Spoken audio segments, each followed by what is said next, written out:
And welcome to the third in our series of short sessions on our lunchtime break. We are delighted today to be able to welcome two of the specialist nurses from the Freeman Hospital who work in the Adult Congenital Service. We've got Catherine Moore and Sam McLaren who are going to take us through a presentation today, just talking about the turbulence of the adult experience of living with congenital heart disease. So thank you very much for joining us today, ladies, and I will hand over to you. Thank you. Thank you. Hello, as Kay said, I'm Catherine Moore and this is Sam McLaren, and we are part of the Adult Congenital Heart Disease Specialist Nurse team. And today we're going to talk about the challenges a congenital heart patient encounters whilst waiting for heart transplant on the urgent transplant list, staying in hospital. We're going to use a case study of one of our congenital patients that has gone through the heart transplant journey. Prior to this presentation, we have obtained the consent of the patient and she's happy for us to share her story with you. So Vicky is a 32-year-old female. She was born with complex congenital heart disease and she had several surgical procedures in childhood to create a single ventricle circulation. Vicky lived independently at home with her fiance and dog. She worked full-time and was looking forward to her wedding. Vicky's had multiple transplant assessments over the last 9 years. However, she was always deemed too well and remained asymptomatic and was therefore not listed for transplant, as she was still participating in light exercise. In early 2021, Vicky was referred from Nottingham with a failing single ventricle circulation and was at that point admitted to Freeman Hospital. Due to her clinical deterioration, Vicky had worsening heart failure and was subsequently listed for transplant in spring of last year. In October of 2021, Vicky received her transplant and she is now at home doing really well. Throughout the time that Vicky spent on the ward, she was on CCU where she waited for a transplant.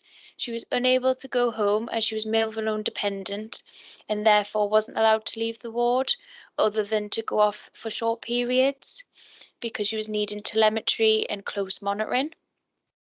Vicky also had a large amount of ascites, and which they were unable to drain due to known abdominal collateral veins. This was estimated to be almost 15 litres of fluid, and Vicky only had a small frame anyway. Vicky also struggled with nutrition while she was an inpatient at the Freeman. She had a low weight, a low BMI, and she didn't like hospital food. This is something that we're going to later discuss in our talk. Vicky also had a lot of psychological impact while she was waiting for transplant. She had low mood, stress, and anxiety about the unknown road ahead. Vicky also had poor exercise tolerance and she was restricted with a lot of her mobility and therefore struggled with that aspect as well. And then there was also the added aspect of COVID-19. So Vicky's hospital stay began at the beginning of the third lockdown, where there was no visitors allowed at all across the trust and limited visiting from family as they were from Nottingham, so they were only allowed up at the weekends once those COVID restrictions had been lifted.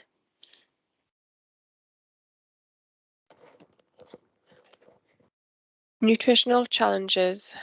She had a low BMI and her medical team raised the concern, would she survive a transplant? She had loss of muscle bulk and little in the way of subcutaneous fat stores. She appeared cachexic and unable to manage effective exercise. Weight was estimated to be as low as 35 kilograms once her ascites was drained. Hospital food, the lack of choice. She didn't like the taste of the meals that she was used to from home. She loved normally for breakfast fresh eggs, poached eggs, but in hospital on the ward, only eggs available were powdered and were not to her liking. Limited mobility, she couldn't access the shop or canteen independently. She required the assistance of often the housekeeper or the healthcare from the ward. And this was a very busy CCU, and they were often unable to come with her. Diet again, she preferred fresh home-cooked meals, fruit, and loved poached eggs. Kitchen facilities, she was frustrated with her independence being taken away. She had recently moved into her own house with her fiance, and on the ward she was unable to prepare basic meals like beans on toast, reheat home cooked food, which she found quite frustrating. And it was the dietitian's options of high calorie, high protein was against everything she was used to doing previously. She enjoyed a healthy, balanced diet. NG feeding was mentioned to Vicky to try and build her up for her transplant. She wanted to increase her oral intake and have a go at increasing her weight herself.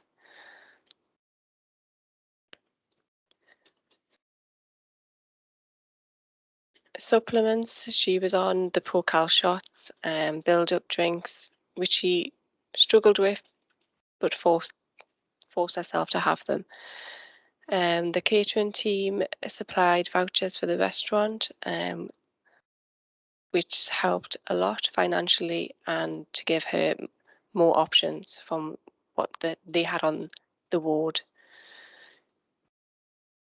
Her fiance provided a mobility scooter, which again gave her more independence to go around the hospital, to go to Julia Smith's, to go to the fruit store, and to go down to the restaurant independently. Eventually, over a few weeks, the senior staff and the catering manager agreed to let Vicky use some of the staff kitchen area to prepare her own meals.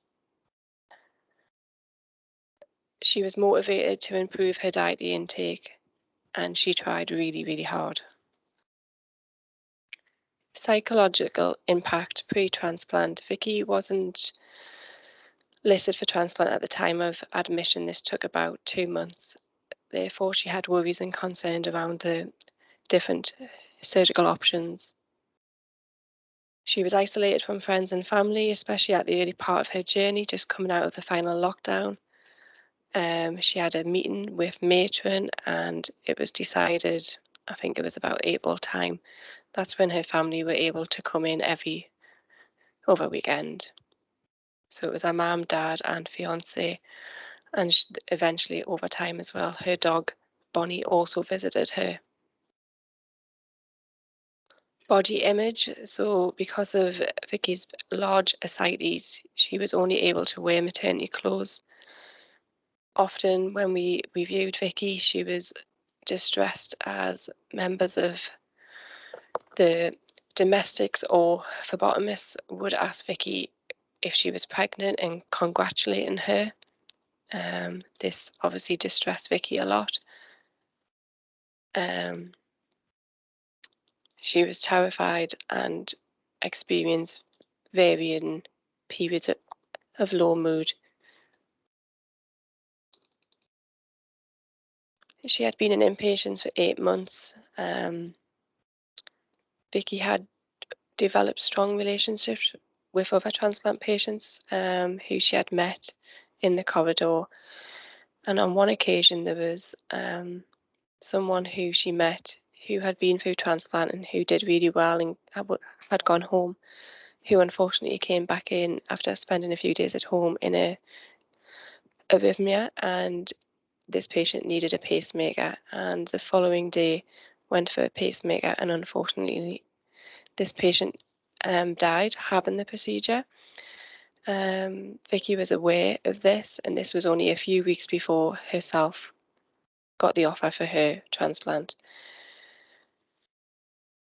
Post-transplant, hang on, I'll go back.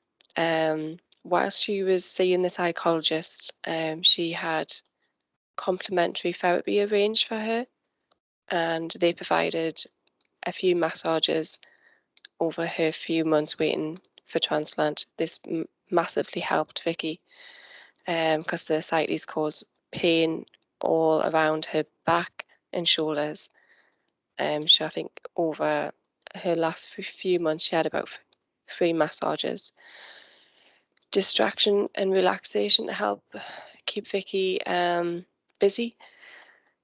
Whilst waiting for transplant, she started making scrunchies and dog bandanas. She set up a little online shop on Etsy for my cubicle, and she was often posting on the Freeman transplant page. And she was soon taking orders for lots of different designs. And I remember her transplant was October, and she was making scrunchies in Halloween designs with pumpkins and witches and all kinds on.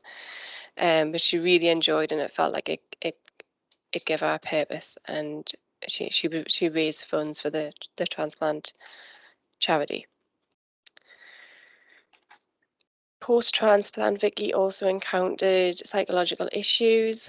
She had a period of time where she had paranoid delirium, so refused medication. She was refusing all cares.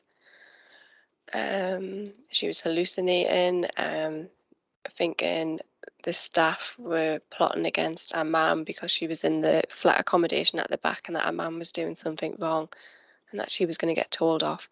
All very real to Vicky at the time.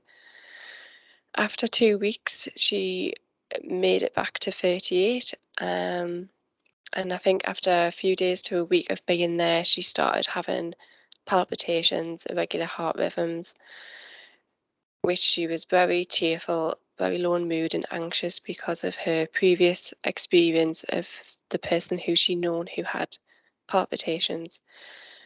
This took a long while for Vicky to understand it was a post-transplant regular thing that can happen, and not all patients are going to go on to develop to need a pacemaker.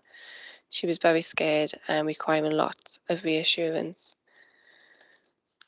Towards the end of November, it was time to move over to the flats. She was excited at the prospect of being home for Christmas. And she was home for Christmas, and she did make her Christmas lunch. And here is a picture of pre and post. Oh my God, it's flicking. Pre-transplant, and that's her dog Bonnie, and post-transplant in their matching PJs, looking very happy indeed.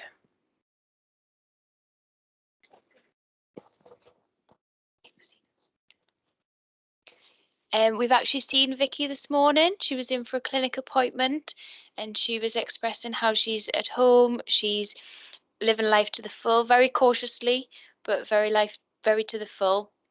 She's been to the cinema to see Spider-Man. She's having friends over for a sleepover next week, and she'd also been out buying suits for the wedding, and she's doing really well. I'd just like to take this time to take any questions if anybody has any. Thank you very much. Really appreciate that. Is there any questions? I'll just open it up to the audience just briefly, see if anybody has any comments or anything to add. Yes, Emily? I just want to say it was really great to see that, just in terms of the experience of a patient going through that process. And I just don't suppose it's not really a question, but it just really striking the things that the team around were doing just to try and bring in those really important aspects of her life, really, like whether it's the dog or the scrunchies, and like things that really make a massive difference, don't they, in terms of doing those things in hospital. But I'm also aware those can be really challenging things sometimes in terms of being able to bring those things in. So I guess my question, if I do have one, is, how was that in terms of being that process of being able to bring those other things in that are important in her life? How did the team manage to do such a great job of that, really?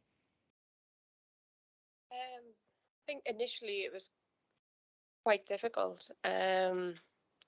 But Vicky was, do I dare say it, was lucky compared to some of the current transplants we've got at the minute. She had her own cubicle, and she was a young girl, and she was very well liked, do I say, on the ward by the whole staff, and never caused any problems or any issues with, there was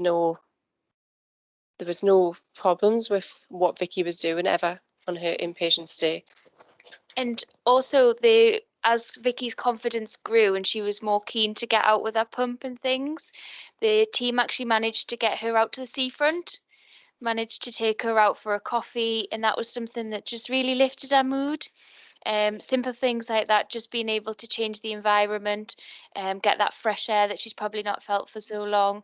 And I think she also went out for a coffee on another occasion as well. We used to bring breakfast into her as well. There was lots of McDonald's deliveries, Dean and Daniela's, to keep her going. I think it just made the importance of those little things really highlighted, that those things can make a big difference in a patient journey. Absolutely, yeah. Thank you for that presentation. It was great. No, thank you. Thank you.